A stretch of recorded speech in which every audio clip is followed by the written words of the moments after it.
everyone, welcome to our channel. In this video, we are going to study class 10 biology chapter 1, which is life processes. This is the part 1 video of our chapter. Basically, what is life processes? Essential basic functions performed by living organisms to maintain their life on earth and ensure their survival. The important process that happen or and when they do not happen we can't live. There are four life processes: nutrition, respiration, transportation, and excretion. We are going to study each of the topic in detail. So our first topic is nutrition. Nutrition is the process of obtaining food and utilization of food. When we eat foods, we get energy and we do our works. There are two types of nutrition. First one is autotrophic mode of nutrition. Second one is heterotrophic mode of nutrition.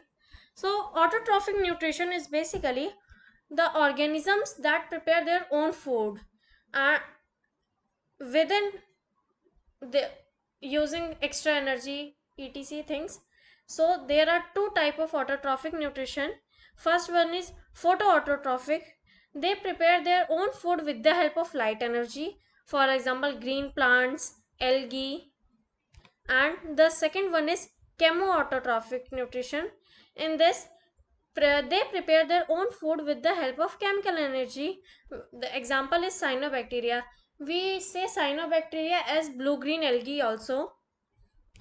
Then our second mode of nutrition is heterotrophic mode of nutrition, in which organisms depend on other for food.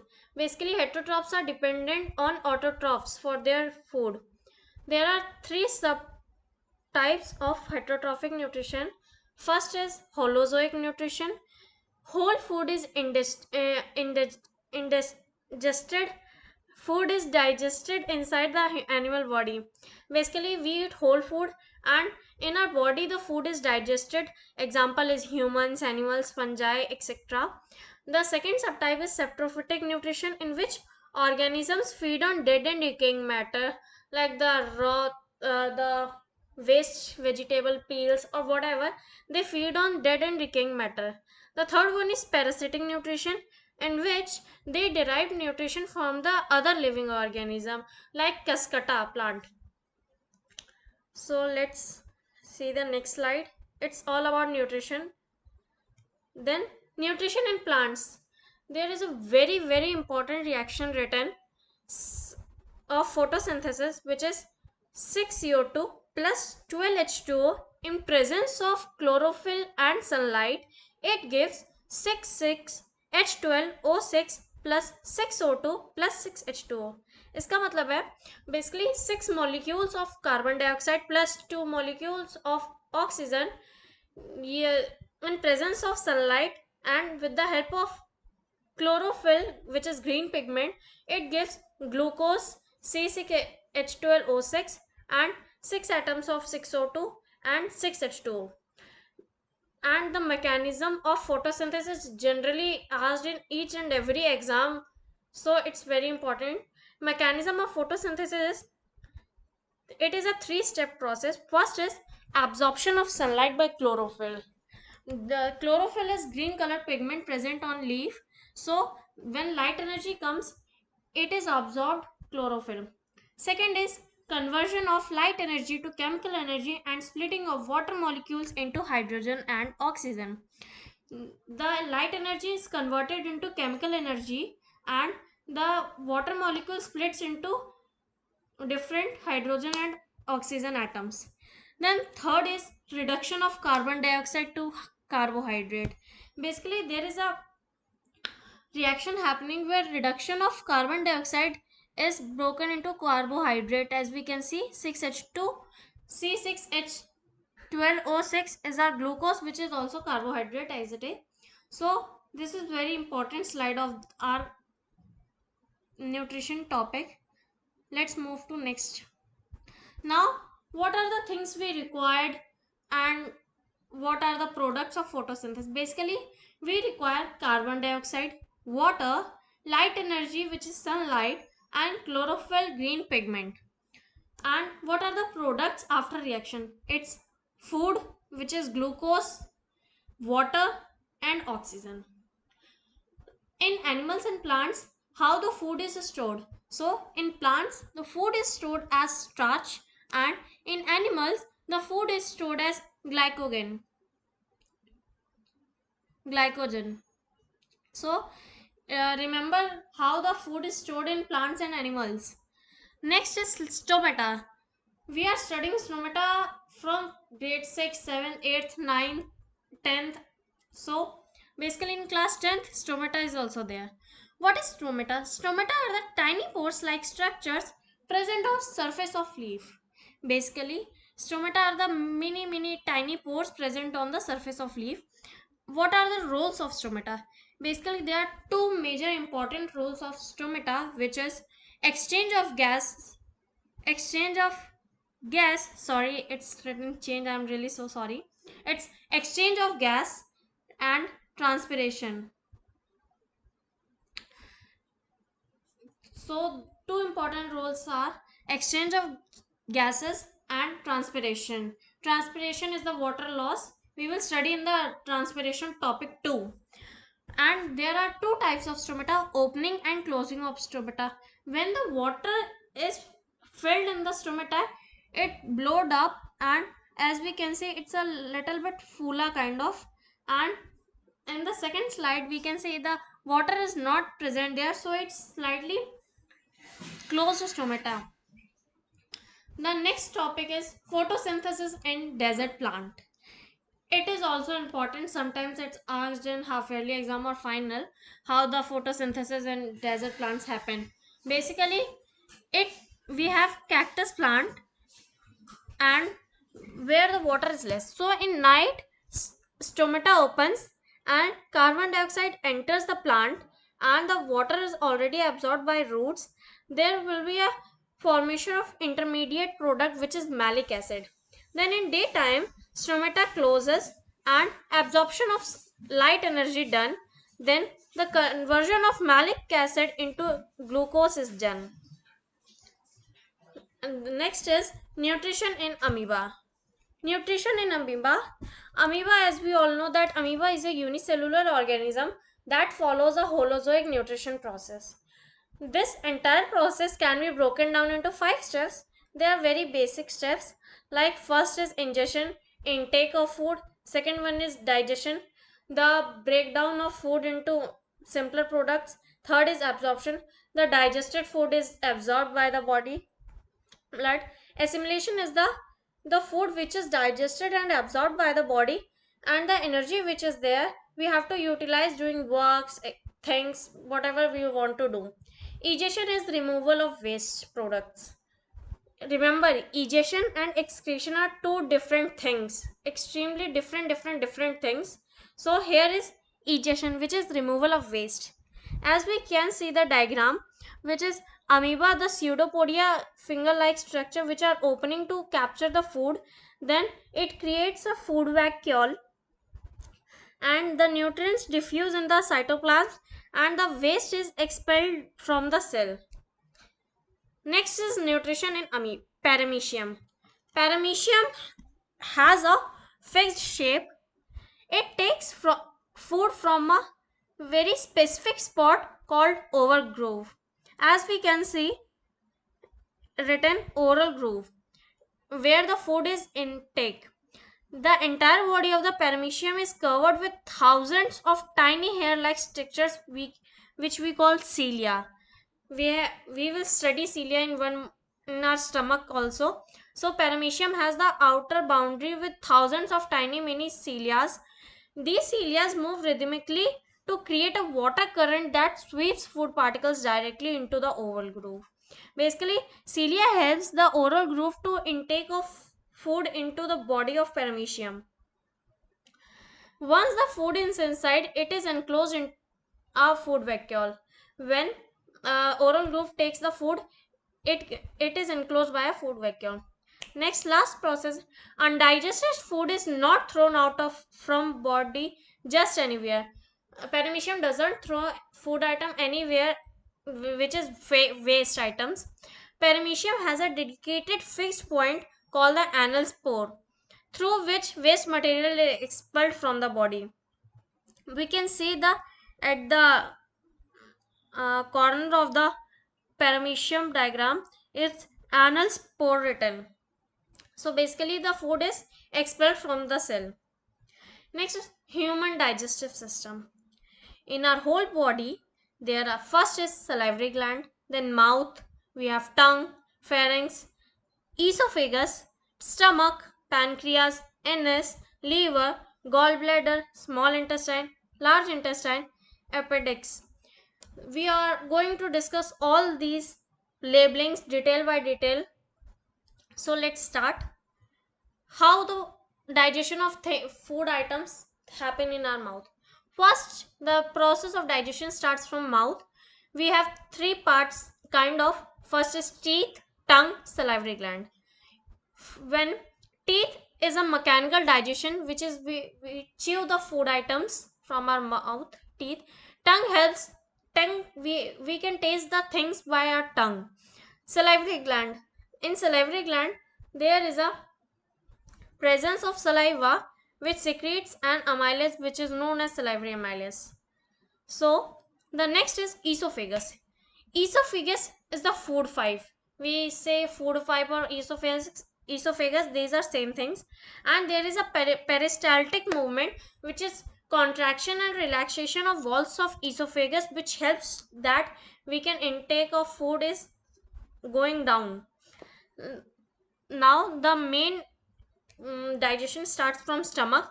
Stomach releases some stomach has some gastric glands which releases some gastric juices. First is pepsin. What is pepsin? Pepsin helps in protein digestion.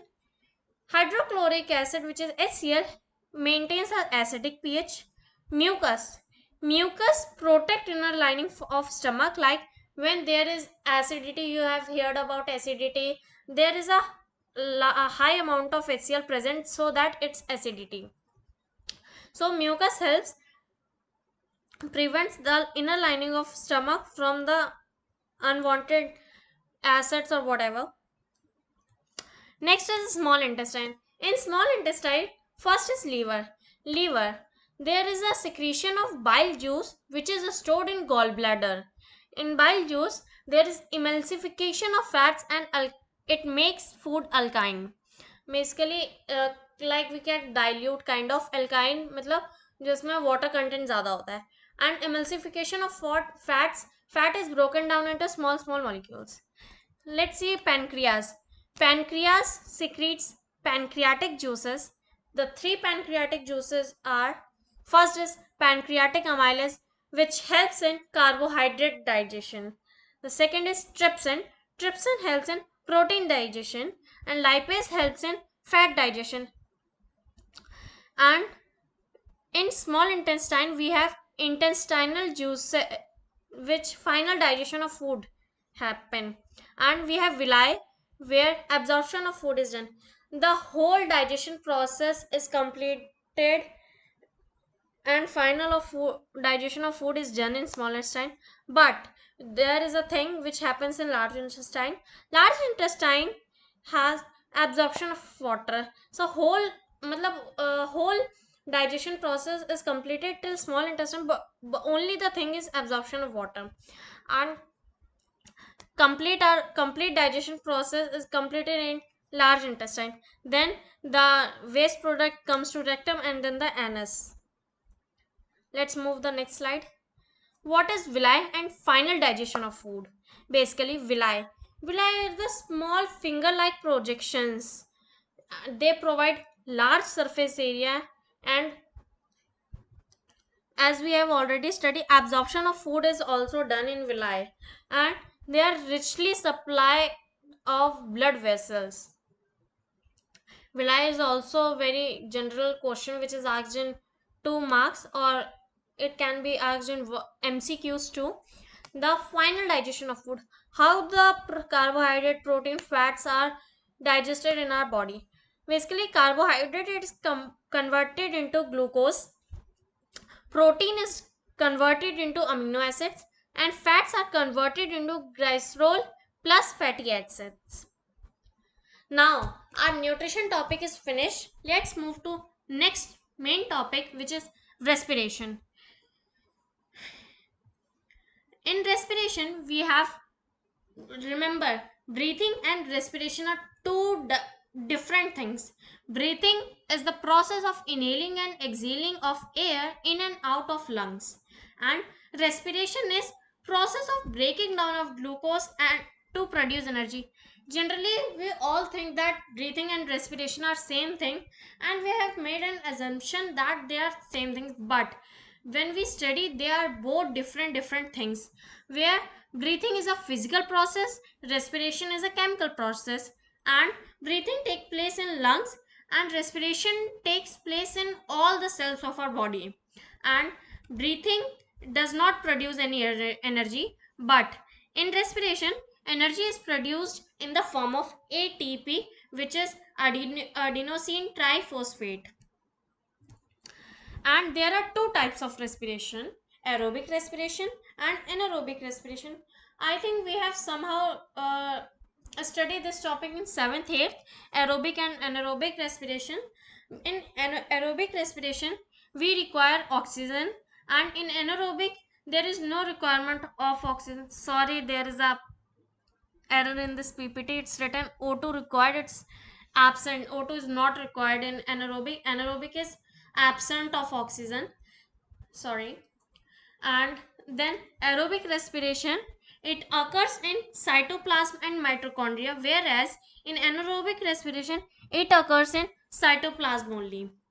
In aerobic respiration, there is complete breakdown of glucose, and in anaerobic respiration, there is incomplete breakdown of glucose take place. In aerobic respiration, there is more energy produced, 36 or 38 ATP, and in aerobic respiration, there is only production of 2 ATP. Less energy is produced. And what are the end products of aerobic respiration? They are carbon dioxide and water. And anaerobic respiration, it is carbon dioxide, ethanol, which is C2H5OH, and lactic acid. It is a very important slide in your NCERT books. It's written very clearly. It's not I'm not able to write it properly, so don't worry. Then too, it's readable. Basically, glucose in the presence of cytoplasm, it is broken down into pyruvate, which is 3 atoms of carbon. From pyruvate, there are 3 sub breakdowns of pyruvate into 3 different things. First is absence of oxygen.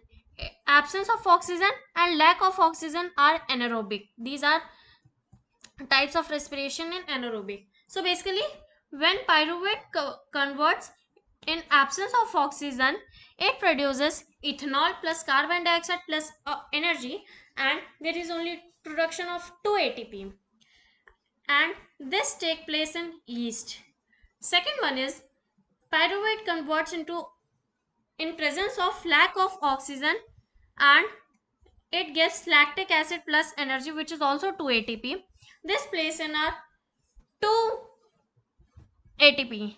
And whenever we do exercise, or we do exercise workouts, there is a lack of oxygen, because it takes place, there is lack of oxygen, and this reaction takes place in our body where lactic acid is formed and energy is less. And the third conversion is in presence of oxygen, and it takes place in mitochondria, which is carbon dioxide plus water plus energy, which is 38 ATP. And both all three are very important. Next is human respiratory tract.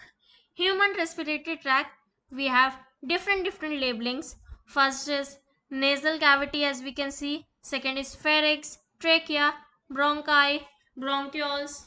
Then we have alveoli and diaphragm. So let's move to next slide.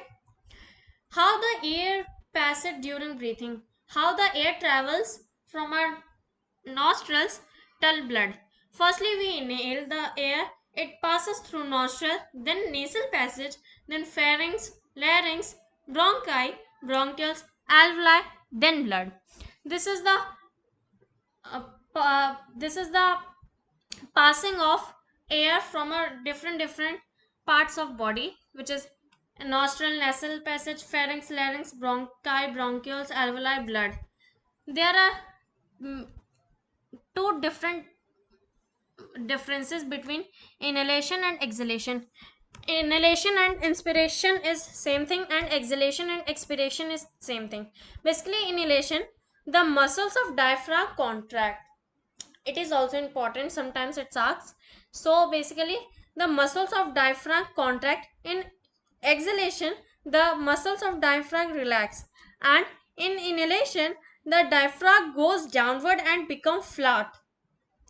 The diaphragm of our body becomes downward and become flat, and in exhalation the diaphragm goes downward, I mean upward, and become dome shaped.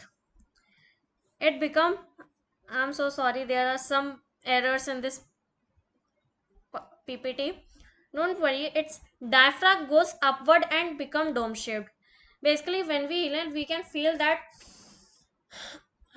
the diaphragm, the movement of diaphragm, it's contracted and down, goes downward and become flat.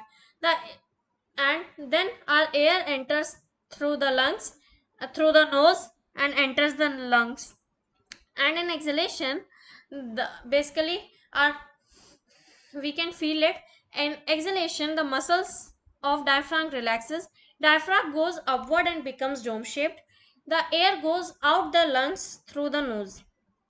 So that's all about inhalation and exhalation. What is alveoli? Alveoli is the site of exchange of gases. It is a site of exchange of gases, and in this, the alveoli is a balloon-like structure which expands when the air enters, and it covers a large surface area. Alveoli is thin-walled and moist surface, and they are richly supplied with network of blood vessels. How the breathing happens in aquatic organisms, how the aquatic organisms inhale or exhale, whatever. So basically they breathe through gills. In the picture there is an arrow given which is telling us that these are gills. Basically, the fishes or the all aquatic organisms breathe through gills, and the rate of breathing is faster as compared terrestrial animals. The in aquatic plants, it's very less and is very fast. The breathing rate is very fast in aquatic animals than the terrestrial animals, because the oxygen is dissolved in O2. It's written rate of breathing is faster as compared to terrestrial animals, as they use oxygen dissolved in water is less as compared to carbon dioxide present in atmosphere. So it's given that how the aquatic and organisms breathe. And this is the last part of respiration, which is respiration in plants. Basically, direction of diffusion of gases in plants depend upon environmental conditions, the concentration of carbon dioxide gas, oxygen, sunlight, temperature, etc. things. And the oxygen, carbon dioxide, light, temperature passes from the leaves of the plant. So and the diffusion of gases take place in this. So we are going to cover the next two topics, which are transportation and excretion, in our part 2 video. So thank you so much for this watching this video. If you like this video, please like, share and subscribe to this channel.